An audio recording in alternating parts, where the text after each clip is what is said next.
Noruego.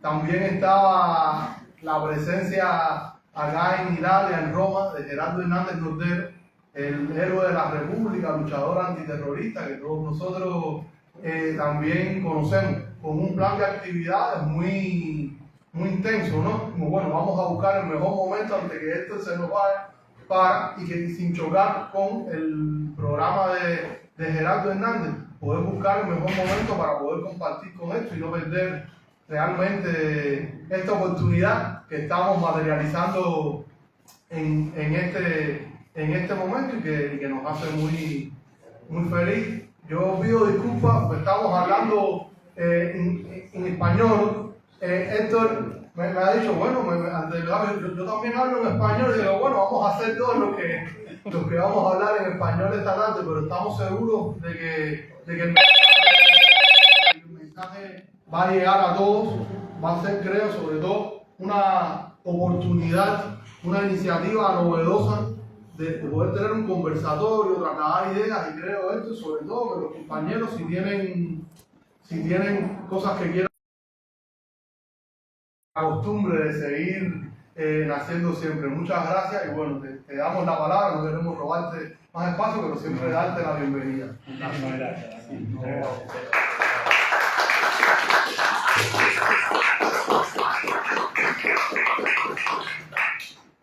Buenas tardes, un placer, un honor estar nuevamente aquí. Hace aproximadamente 20 años, cuando la embajadora era Mari Flores, estuvimos aquí, hicimos un recital poético musical, 2 veces, en 2 oportunidades estuvimos en ese tiempo. Y para mí volver a este pedacito de tierra cubana nuevamente, para mí es un placer, un honor, una alegría. Y además encontrarme precisamente con alguna compañera y compañero que en aquel tiempo nos conocimos. La veo a Silvia, la veo a Julio, han quedado los afectos, afortunadamente. Este libro se llama Hasta la poesía siempre. Con él voy a tomar un poco la columna vertebral de mi exposición. Si quieres te libero, ¿eh? No, por favor, sí, lo hemos gusto. Gracias. Así no estás como guste, como guste. Y vamos a charlar un poco acerca del Che. Magdalena había escrito entre el mito y el ser humano, un poco esta era la cuestión. Creo que todos los que amamos la figura de Ernesto Guevara, luego transformado en Che a partir de su inserción en los expedicionarios y cuando llega a las Coloradas allá en el oriente cubano, lo empiezan a llamar Che por este modo que tenemos los argentinos, que cuando tenemos cierta confianza con alguien, le decimos Che, vos. El Che, entre paréntesis, es una interjección tanto del sur de Argentina, mapuche, como del norte, guaraní. En el guaraní, Che quiere decir mi amigo, mi señor. Es un principio de pertenencia. Y para el mapuche, Che quiere decir gente, ser humano. Entonces, es muy común en Argentina se use ese término, Che. Como él lo decía continuamente, los cubanos son bastante boncheros, entre paréntesis, les gusta mucho hacer bonche, le empezaron a decir Che. Primero era un poco, no despectivo, sino en cuestión de costumbre, al Che mucho no le gustaba, hasta que se adueñó tanto él del nombre Che, que después firmaba, hasta en el Banco Nación firmaba los billetes como Che. De modo que desde ese vínculo, desde esa cuestión que nos emparenta tanto, y nosotros los argentinos un poco nos arrogamos esa posibilidad de sentirnos un tanto cubanos, de tener un ser humano que participó tan directa y activamente en el triunfo de la revolución. que podían no haber participado si en las Coloradas, precisamente, cuando nos ataca la aviación de Batista, una bala lo hiere, podía haber quedado ahí y no ser el Che que nosotros conocemos. Estas son las cuestiones de los revolucionarios, de quienes realmente apuestan con su propia vida a mejorar el destino del ser humano, de la humanidad. Primero quería decirles algo, que da casi inicio al libro. Se llama el libro Hasta la poesía siempre porque yo trato de demostrar el amor que tenía Ernesto por la poesía y los vínculos que tuvo, por ejemplo, con León Felipe, con Cortázar, con Sartre, no solamente la poesía, sino la intelectualidad, el conocimiento. Entonces, él dice algo que cuando de joven lo dijo y lo siguió sosteniendo. Una juventud que no crea es una anomalía. Y él siendo joven era así, un creador. Como decía Damián, ese hombre que siempre nace, siempre que leemos algo del Che, nos descubre algo, como la poesía. ¿Qué es la poesía sino el descorrer velos en nuestro propio interior y que luego alguien pueda sentirse identificado con eso? Entonces, a partir de allí, nosotros, hoy, en la actualidad, con cierta preocupación que tenemos, especialmente en América Latina y especialmente en Argentina, yo tengo una necesidad, siempre que doy una charla, una conferencia, de pedir cierta disculpa, porque siento vergüenza ajena y vergüenza propia del representante que hoy tiene Argentina, que nos guste o no, es el presidente de la República. Tanto trata de despreciar ese lugar que nos genera un rechazo enorme a quienes realmente deseamos un mundo más humano, un mundo mejor, más igualitario. Por ejemplo, con lo que está ocurriendo ahora con el pueblo palestino, con Gaza, y este hombre no representando el sentir del pueblo argentino, porque el sentir del pueblo argentino no es el genocidio que se está produciendo con el hermano pueblo de Palestina. Sin embargo, él se alinea con Trump, con Netanyahu, con toda la ultraderecha asesina que nos está perjudicando tanto.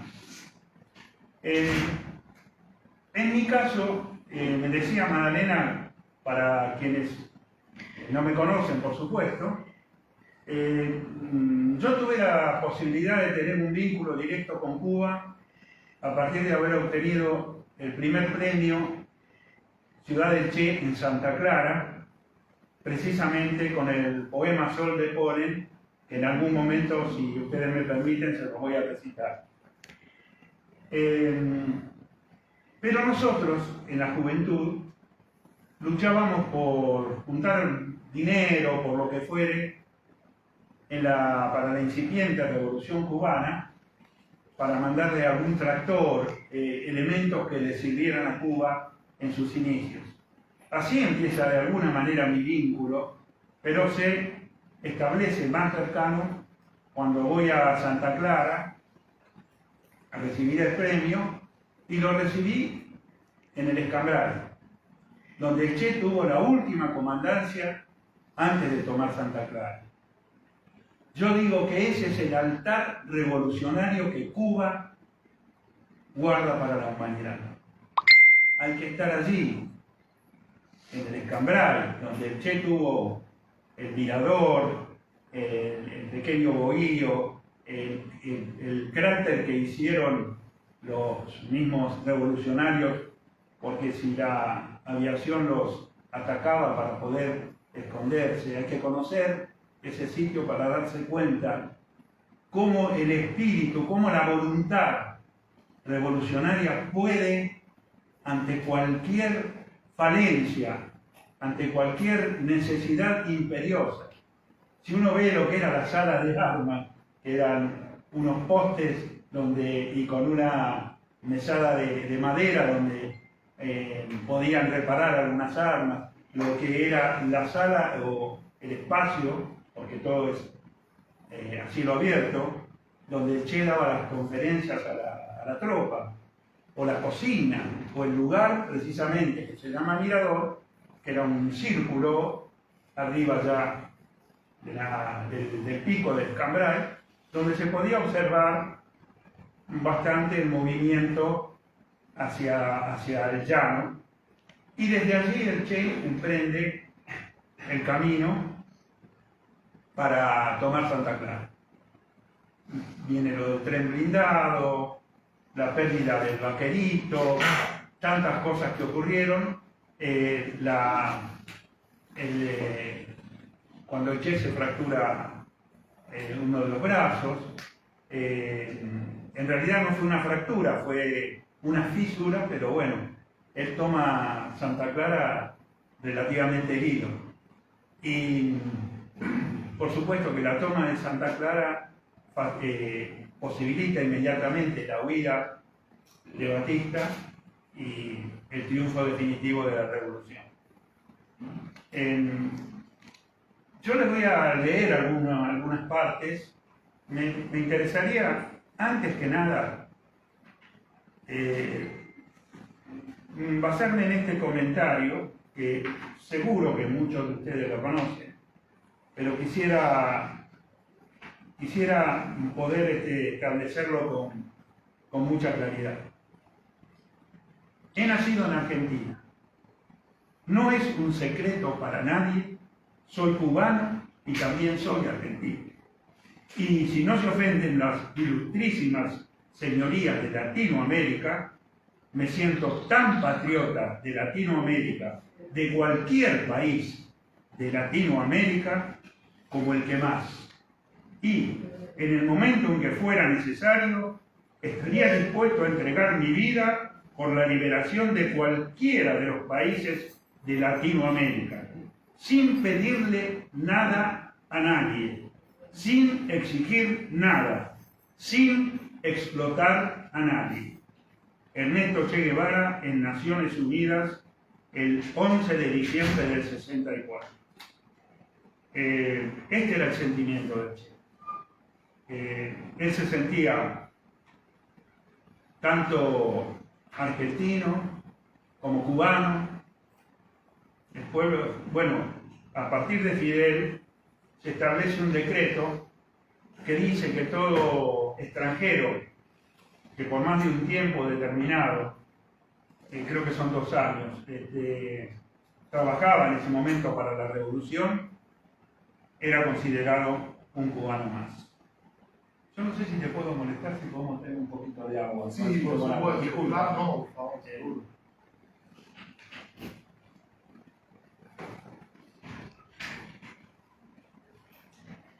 Granado no tomaba. No, Granado no, Che sí. Hay un lugar, mira, hay una cosa que justamente me la dijo Granado, que la tenía medio apuntado para decirlo. Granado dice, el Che no tomaba, realmente no tomaba alcohol en general, pero se puso en curda, voy a decir una palabra más popular nuestra, en pedo, en Chile. Resulta que se fueron de pachanga, de baile, y tomó un poco de más y tuvieron que salir corriendo porque casi lo agarran a palo. Pero Granado sí, a Granado le gustaba el rock. Te digo más, yo fui bastante amigo de Granado y él me dio la fórmula. En Cuba había un momento, y existe, que hay dificultades, por supuesto, para conseguir buen ron, entonces Granado lo que hacía fabricaba un vino. ¿Un vino para arroz? Sí, con arroz o con desperdicios también puede ser, que generen el alcohol. tenía un botellón enorme de como de 20 litros y así lo ha hecho así. Pero hay una pequeña anécdota que también la quiero compartir, porque esto del mito al ser humano. Es decir, nosotros tenemos que aferrarnos al ser humano Che, al ser humano Ernesto. Yo vivo actualmente en Altagracia, donde él se crió, desde los 2 años hasta los 14, 15, estuvo en Altagracia. Allí conoció a Alberto Granado, por supuesto, se hicieron amigos. Y hay una anécdota, yo tuve una charla extensa y hermosa con Arnón Rodríguez. Arnón Rodríguez fue uno de los secuestradores de Fangio. Juan Manuel Fangio, para los que no saben, fue un corredor argentino de carrera que fue quíntuple campeón del mundo en el siglo pasado. Fue un récord que se batió en este siglo, pero mantuvo todo ese privilegio el siglo pasado. Y en enero del 58, el Comando Revolucionario de La Habana decide secuestrar a Fangio, que iba a correr el segundo Gran Premio de La Habana. Para que conociera, Fangio era lo que hoy puede ser Messi, o una figura de esas características, o Nadal, o esas figuras mundiales. Y vamos a nombrar al cine, un italiano, porque así quedamos bien. Entonces se proponía la dirección de propaganda del movimiento 26 de julio hacer un acto, realizar un acto que en todo el mundo se tuviese en cuenta y se notase.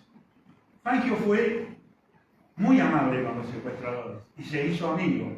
Precisamente uno de los capítulos de este libro es Mis amigos los secuestradores. Fangio se adecuó a la situación, lo tuvieron un día y 30 horas más o menos secuestrado. Permiso.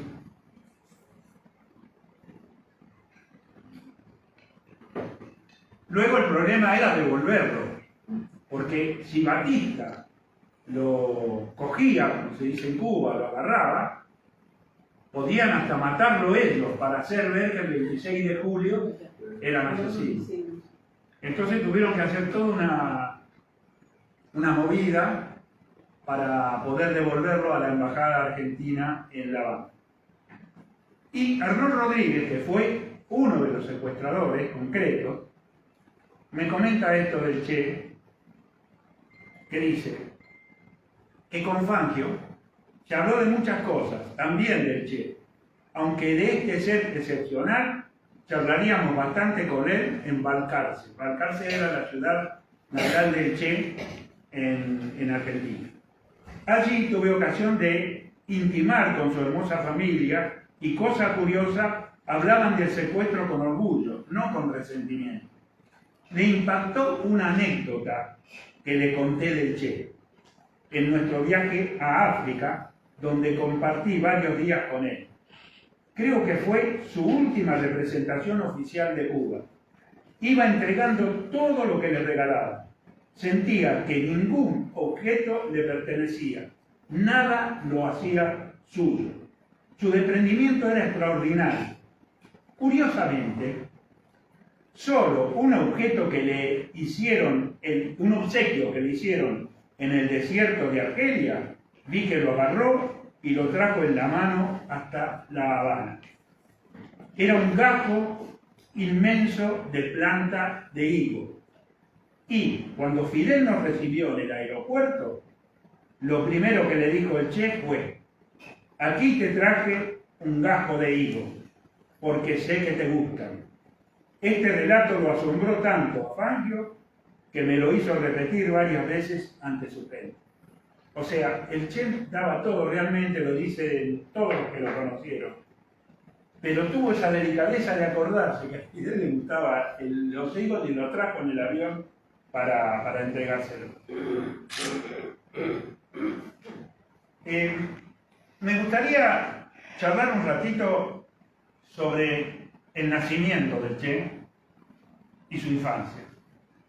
Trataré de ser lo más sintético posible. Hay un dicho que circula entre los intelectuales que dicen a un poeta, dale cualquier cosa menos un micrófono. Así que vamos a tener cuidado.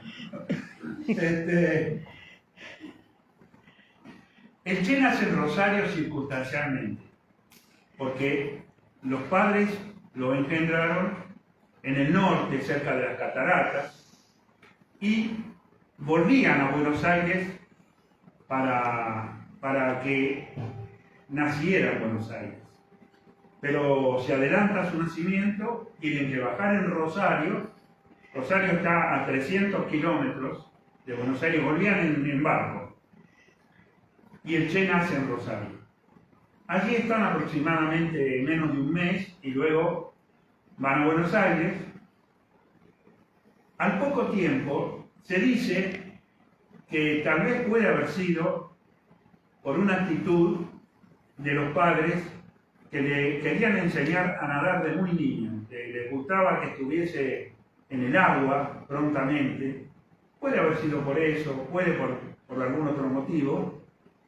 El Che tiene un asma crónico que adquiere, que coge en el primer tiempo de su vida, y a partir de allí lo acompañará lamentablemente hasta su muerte.